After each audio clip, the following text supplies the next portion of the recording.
illustrer la spécificité de notre club, la spécificité de notre club, c'est qu'on va travailler en fait avec un précepte de base qui est que le partenaire va attaquer à un niveau très élevé d'antagonisme par rapport au niveau de son partenaire.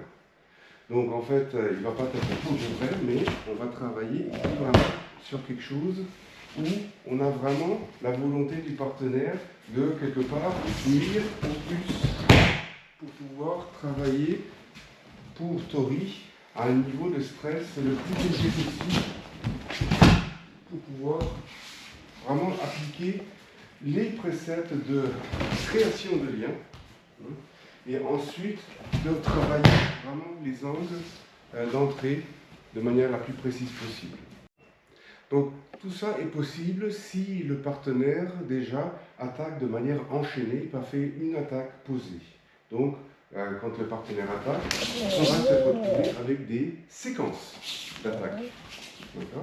Et ensuite, le partenaire aura la tâche assez difficile de savoir où moi je crée mes ouvertures. D'un état où je suis totalement fermé, où je ne lui laisse pas d'ouverture où venir, je lui ai laissé une ouverture pour attaquer, voilà, soit en haut, soit au centre, d'accord, soit quelque part en bas, non. Et à partir de là, sur l'ouverture, je vais savoir où il va venir. Et je vais travailler vraiment cette sensibilité de où je peux prévoir l'attaque et de dire que là, je peux travailler quelque chose. Tout ça part du principe qu'en effet, le partenaire est capable de lire des ouvertures, mais que si jamais il n'arrive pas à la lire, qu'il attaque ailleurs, ben là, on revient aux athémies qui me permettent, moi, de contrôler sa position par rapport à quelqu'un qui n'a pas fait ce que je m'attendais à ce qu'il fasse. Donc si j'ouvre en bas et qu'il attaque en haut, ben moi, j'applique mon athémie. Et l'athémie, c'est juste une mise en danger. Donc s'il est capable de percevoir le danger, tant mieux, on va pouvoir continuer à faire de l'aïkido. S'il n'est pas conscient du danger, ça va se transformer en frappe. Et du coup, l'altercation se termine à cet endroit-là. Ce travail, évidemment, est très très complexe. Donc, du coup, on en revient au précepte de base de l'aïkido, où on travaille en kata. C'est-à-dire que je ne vais pas lui demander de se rendre compte où est-ce que j'ouvre directement. On va dire que, par exemple, il va attaquer à la tête. D'accord ? Et du coup, on va travailler quelque chose où on aura une attaque sur la tête. Le tout est couplé par un travail interne. Donc moi, même si c'est du kata, je vais travailler l'ouverture et essayer de travailler vraiment mes positions par rapport à lui. Donc on va avoir vraiment une façon très traditionnelle d'appréhender l'attaque où ici je vais travailler vraiment mes positions, ma verticalité, ma relation à l'autre, mais une relation qui se construit par l'opposition et l'alignement en fait, de son agression avec ma volonté de ne pas me faire blesser. Donc dans un souci d'apprendre, d'appréhender, de travailler en fait cette confrontation et ce réalignement, on va commencer par un exercice qu'on va appeler tourner les mains, où en fait lui il essaie de me toucher. Moi ici j'essaie d'éviter le fait qu'il arrive en me relaxant un maximum et lui en essayant d'appliquer un maximum de puissance pour arriver à me toucher. Vraiment ici avec l'idée de travailler mes angles qui me permet de travailler sans force et quelque part travailler à ce que lui s'épuise dans des exercices futiles où moi en fait ici j'ai toujours en fait mes différents angles d'approche. À partir de cet exercice, on peut en arriver vraiment à cette séquence. Nous avions commencé par des frappes. Donc, frappe où, en fait, ici, je crée un contact. On était venu à juste croiser les mains avec un contact ici. Et donc, en fait, quel est le lien entre les deux? En fait, sur la frappe, en fait, on va créer ce lien. C'est-à-dire que nous allons chercher notre frappe et nous allons avoir justement ce lien-là. pour l'apprivoiser, on va passer de on croise les mains à Irami. D'accord? Où il y a une vraie sollicitation. Donc de nouveau, lui en fait, son action est vraiment une action d'agression en fonction du niveau du partenaire évidemment.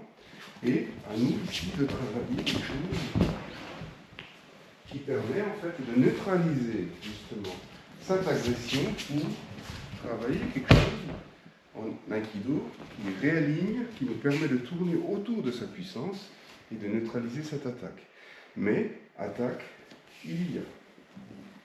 Même si on la fait doucement, même si on travaille tranquillement, on va chaque fois travailler quelque chose qui nous permet de neutraliser cette attaque.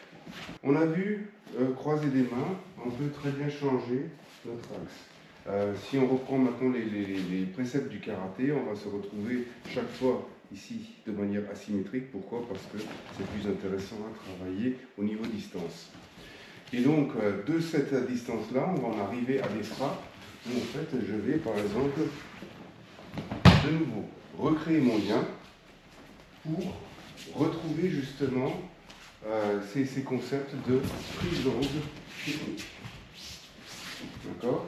Donc, chaque fois ici, je ne vais pas le contrer lui-même, mais je vais vraiment travailler quelque chose où je peux éviter sa puissance tout en canalisant cette puissance qui arrive vers moi. Une fois qu'on a réussi à travailler un petit peu justement les différentes distances, les différents timings, comme dit, on est toujours dans le kata, donc on va partir sur une attaque donc, plus percutante, plus rapide, moins longue, qui laisse moins de temps, qui permet aussi d'augmenter en fait la complexité en fait de la réaction, qui me permet à moi ici de travailler autre chose et d'augmenter mon niveau de stress personnel ici.